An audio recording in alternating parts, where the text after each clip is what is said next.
Karen kicked a disabled girl off the school bus, making her fall and hit her head. The crying child's blood dripped onto the pavement. Karen did not know the girl's father was a Navy SEAL who just returned from deployment. His revenge would teach her a lesson she would never forget. Before watching full stories, comment below from where you watching. Also like and subscribe for more stories. Get off the bus now. You are making everyone late. The shrill voice cut through the afternoon air as I pulled up to the school bus stop. I had just returned from a 3-month deployment overseas yesterday and wanted to surprise my daughter Emma by picking her up from the bus stop myself. What I saw made my blood freeze. A blonde woman in designer sunglasses was standing at the bus door, blocking my 12-year-old daughter's wheelchair from exiting properly. Emma, born with cerebral palsy, was struggling to navigate the bus lift while the stranger berated her. "You are taking too long, my daughter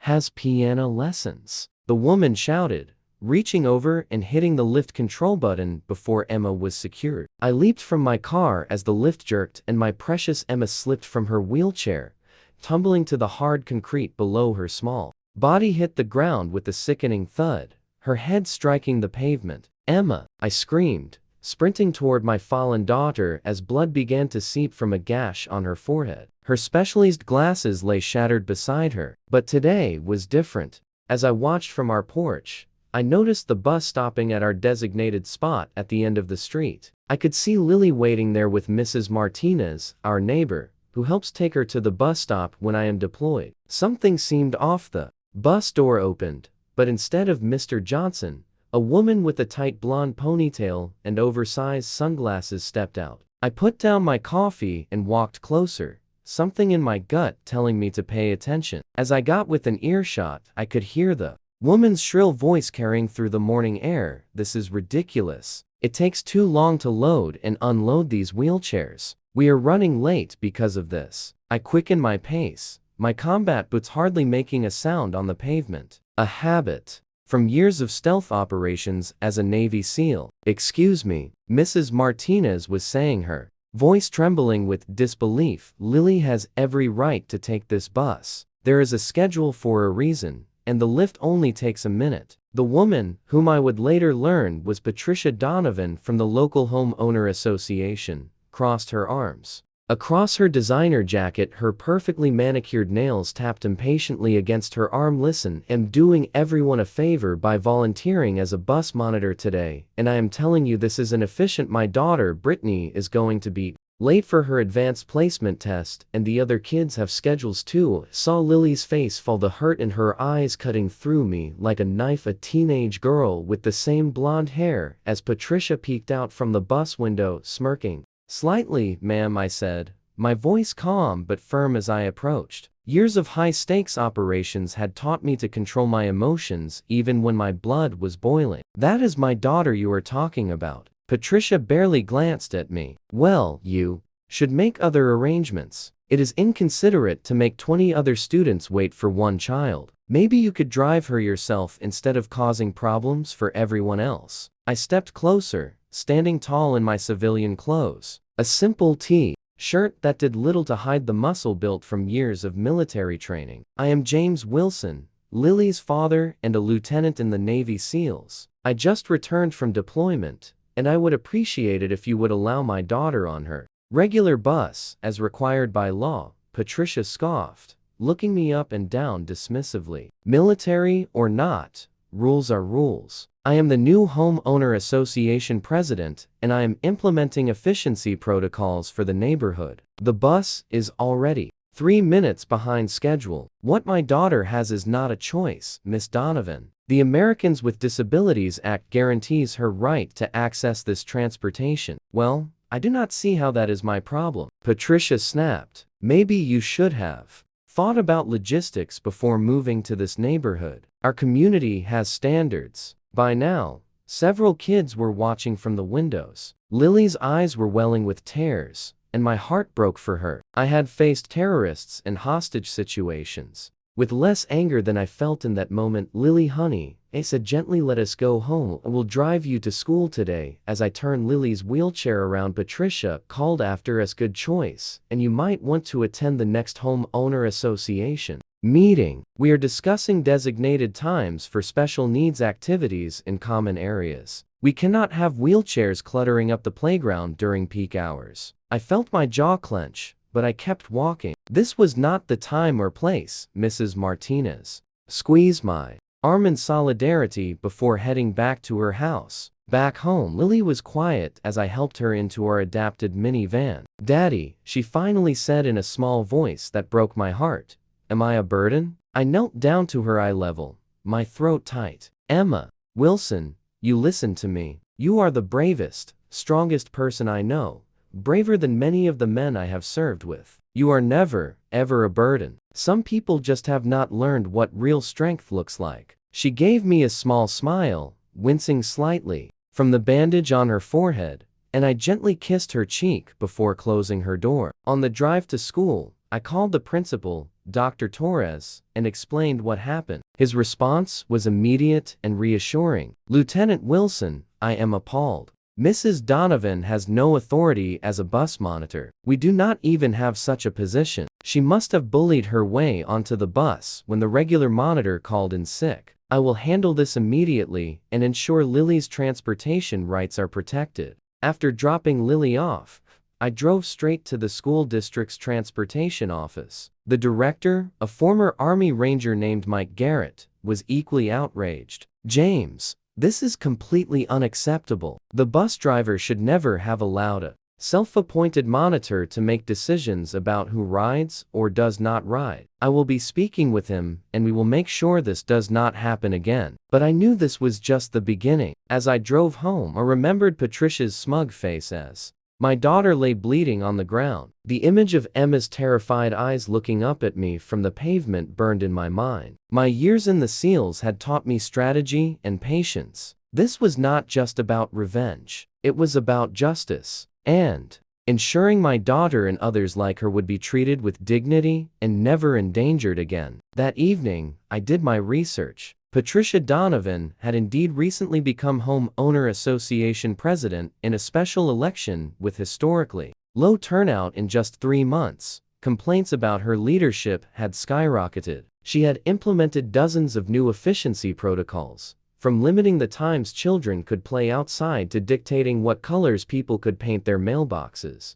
I also discovered that Patricia's husband was a prominent real estate developer who had been trying to make our diverse middle-class neighborhood more exclusive to raise property values. They had moved here just a year ago and immediately started trying to change everything to fit their vision. The next morning, I was stunned to find a violation notice taped to our front door. Unapproved wheelchair ramp modification to front entrance must be removed within 7 days or face daily fines. The ramp had been approved by the previous homeowner association board. When we moved in 3 years ago, I had all the documentation. This was harassment, plain and simple. I took a deep breath and remembered my SEAL training. Slow is smooth, smooth is fast. Rushing in with guns blazing would not help, Lily. I needed to be strategic first. I called Dr. Torres again and asked for the contact information for other parents of children with disabilities in the school. Then I reached out to my old military buddy, who now worked as a lawyer specializing in ADA compliance. Over the next week, I quietly gathered information and allies. I learned that Patricia had been systematically targeting not just Lily, but several families in the neighborhood, especially those with special needs, children, elderly residents, and minority families. Her efficiency protocols always seemed to impact these households the most. I also discovered that Patricia's husband's development company had recently bought 3 foreclosed properties in our neighborhood, and they stood to make a significant profit if property values increased, which might happen if certain undesirable residents were pressured to leave. The following Tuesday, exactly 1 week after the bus incident, I was ready. The monthly homeowner association meeting was scheduled for 7:00 p.m. at the community center. Patricia had moved these meetings from the usual weekend afternoon to a weeknight, making it difficult for working parents to attend. But tonight would be different. I arrived early with Emma, who insisted on coming despite the 6 stitches still visible on her forehead. "I want to see you make things right, Daddy," she said, her expression serious but determined, a small scar forming above her right eyebrow, a permanent reminder of Patricia's cruelty. By 6:45, the community center was packed. Every parent of a child with special needs from Lily's school was there. So were dozens of other neighbors who had faced Patricia's arbitrary rules and fines. Local news vans were parked outside. My lawyer friend had made some calls about potential HOA violations in the community. At exactly 7:00, Patricia walked in, her husband Robert trailing. Behind her, she faltered momentarily at the sight of the crowd, but quickly composed herself and strutted to the front of the room. "Well, this is an unexpected turnout," she said, her voice artificially sweet. "Let us begin with new business. The board has prepared a comprehensive list of updated community guidelines." "Actually," I interrupted, standing up, "I believe we should start with old business, specifically, the illegal actions taken by you, Mrs. Donovan, against my daughter and other residents with disabilities." Patricia's face flushed. "Lieutenant Wilson, this is hardly the forum for personal grievances. If you have concerns, you can submit them in writing." "This is not just my concern," I replied calmly. "And I am not just speaking as Lily's father today." I nodded to my lawyer friend who stood up. "I am attorney Mark Reynolds, representing the newly formed Fairview Neighborhood Equality Coalition. We have documented evidence of at least 17 violations of the Americans with Disabilities Act in this community, all implemented under Mrs. Donovan's leadership." Another woman stood up. "Dr. Sarah Chin, a respected pediatrician from the neighborhood. I am here representing the families of 7 children with disabilities who have faced discrimination from this homeowner association. We have cataloged every incident, including last week's school bus situation." Patricia's husband grabbed her arm and whispered something urgently in her ear. She shook him off. "This is ridiculous. I have simply been enforcing rules that benefit the majority. We cannot cater to every special case. Federal law disagrees with you," I said, my voice still calm but carrying throughout the room. "And so do your own homeowner association bylaws, which state clearly that all residents must have equal access to community amenities and services." I pulled out my phone and played a recording. Patricia's voice from the bus stop. "We cannot have wheelchairs cluttering up the playground during peak hours." The room erupted in angry murmurs. Patricia's face went from red to white. "You recorded me without consent? Florida is a one-party consent state, Mrs. Donovan, and that was in a public place with no expectation of privacy."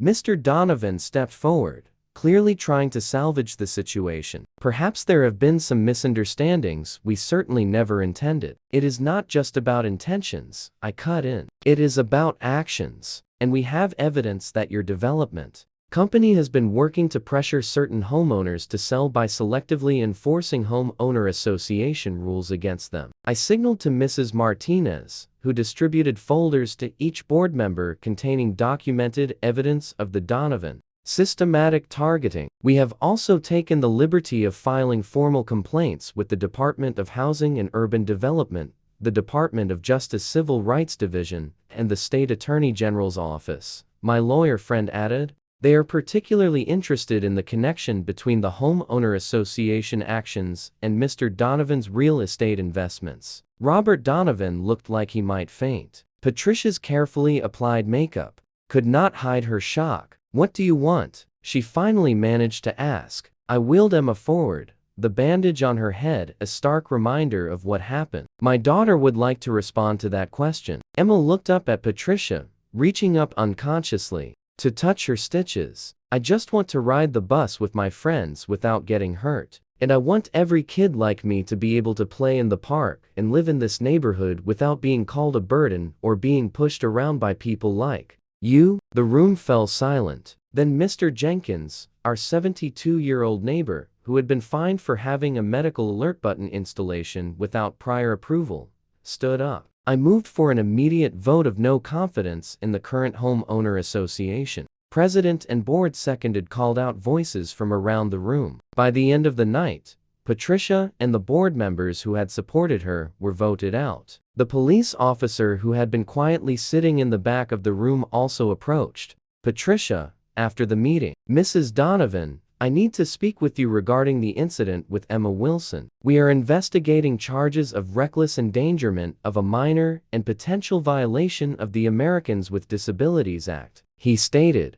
Firmly, Patricia's face turned ashen as she realized that her actions had legal consequences beyond just losing her homeowner association position. An interim board was established with Dr. Chin as acting president until formal elections could be held. The Donovans slipped out during the commotion, Patricia being escorted by the police officer while trying to avoid the news cameras that had been tipped off about the meeting. 2 days later, we learned that the state attorney general's office had opened an investigation into Robert Donovan's business practices. Within a month, the Donovans had quietly put their house on the market and moved away. The new homeowner association board's first action was to establish an accessibility committee, which Emma proudly joined as its youngest member. The school also implemented a new safety protocol for all students with disabilities, ensuring that what happened to Emma would never happen again. The medical bills from Emma's injury were paid